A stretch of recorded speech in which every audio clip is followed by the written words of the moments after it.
இந்த உலகத்துல எவ்வளவோ உயிரினங்கள் இருக்கு. ஒவ்வொன்றும் ஒவ்வொரு விதமா சண்டை போடுது. இப்ப 2 மாடு சண்டை போட்டுக்குதுன்னு வச்சுங்க, என்ன பண்ணும்? 2 முட்டிக்கும்.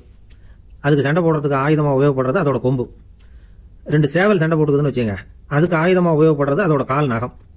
காலால தான் அது ஒன்னோட ஒன்று சண்டை போட்டுக்கும்.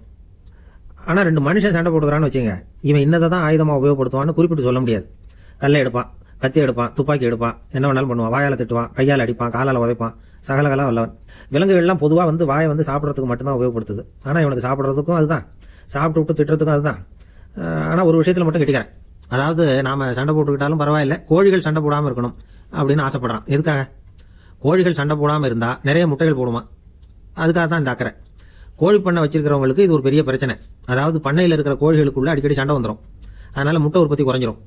சரி, இதுக்கு என்ன பண்றது? பண்ணையில போய் உட்காந்துக்கிட்டு தினமும் பஞ்சாயத்து பேசிட்டு இருக்க முடியுமா? அமெரிக்காவில் கோழி பண்ணை வச்சிருக்கிற ஒருத்தர் இதை பத்தி யோசனை பண்ணி பார்த்தாராம். ஒரு வழியையும் கண்டுபிடிச்சிருக்காரு. கோழிக்கெல்லாம் மூக்கு கண்ணாடி மாட்டி விட்டுட்டோம்னா அது சண்டை போடுற குணம் குறைஞ்சிரும், முட்டை அதிகமாயிடும். அந்த கண்ணாடியில் உள்ள லென்ஸ் சிவப்பு நேரத்தில் இருக்கணும், அவ்வளவுதான் அப்படின்னு அவர் கண்டுபிடிச்சாராம். இது ஏற்கனவே நடைமுறையில் கண்டுபிடிக்கப்பட்ட ஒரு விஷயம். ஆனா எல்லா கோழிக்கும் சிவப்பு மூக்கு கண்ணாடி எப்படி மாட்டி விடுறது? அப்படியே மாட்டி விட்டாலும் அது நழுவாம இருக்கணுமே.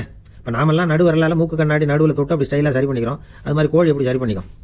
இதுதான் பிரச்சனை. இதுக்கு அவர் என்ன வழி கண்டுபிடிச்சாருன்னா, கோழிக்கெல்லாம் மூக்கு கண்ணாடிக்கு பதிலா விழியொட்டு வில்லைகள், கான்டாக்ட் லென்ஸ், அதை பொருத்தி விட்டா என்ன அப்படின்னு யோசனை பண்ணார். அதே மாதிரி பண்ணார். அதே மாதிரி செஞ்சு பார்த்தாரு, வெற்றி. அதுக்கப்புறம் கோழியெல்லாம் சண்டை போட்டுக்கலாம், சமாதான பிரியர்கள் ஆயிட்டுதான். கோழிகளுக்கு இயல்பாவே சண்டை போடுற குணம் உண்டு. ஆனா அதோட கண்ணுக்கு பாக்குற பொருளா ரோஜா நேரத்திலேயோ அல்லது இன்னும் சொல்ல போனா அழுத்தமான சிவப்பு நேரத்திலேயோ தெரிஞ்சதுன்னா சண்டை போடுற குணம் குறைஞ்சிருதான். அந்த சமயத்துல அது அதிகமாகவும் முட்டையிட ஆரம்பிச்சுடுதான். அதே நேரத்துல இறை எடுக்கிறத கூட குறைச்சிக்குதான். இது ஏன் இப்படி பண்ணுதுங்கிறது விஞ்ஞானிகளுக்கு இன்னமும் புரியலையா. எப்படியோ அமெரிக்க கோழிகள்லாம் கான்டாக்ட் லென்ஸ் பொருத்திக்க ஆரம்பிச்சாச்சு.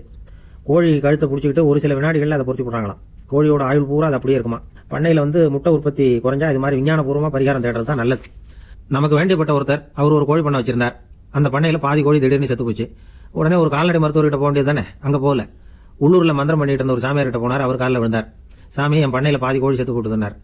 சாமியார் யோசனை பண்ணார். சரி, பண்ணையில வாசப்படி கிழக்கு பக்கமா வச்சிருக்கியா மேற்கு பக்கமா வச்சிருக்கியான்னு கேட்டார். கிழக்கு பக்கமா இருக்குன்னார் அவர். அதுதான் தப்பு, மேற்கு பக்கமா அதை மாத்த சரியா போடும்னாராம். அதே போல இவர் போய் மாத்திட்டார். அப்பவும் பாதி செத்து போச்சு. மறுபடியும் சொன்னார், சாமி மறுபடியும் பாதி கோழி செத்து போட்டுதேன்னார். சரி, கூரை எப்படி போட்டிருக்க? ஓடு போட்டிருக்கியா இல்ல கீத்து போட்டிருக்கேன்னார்.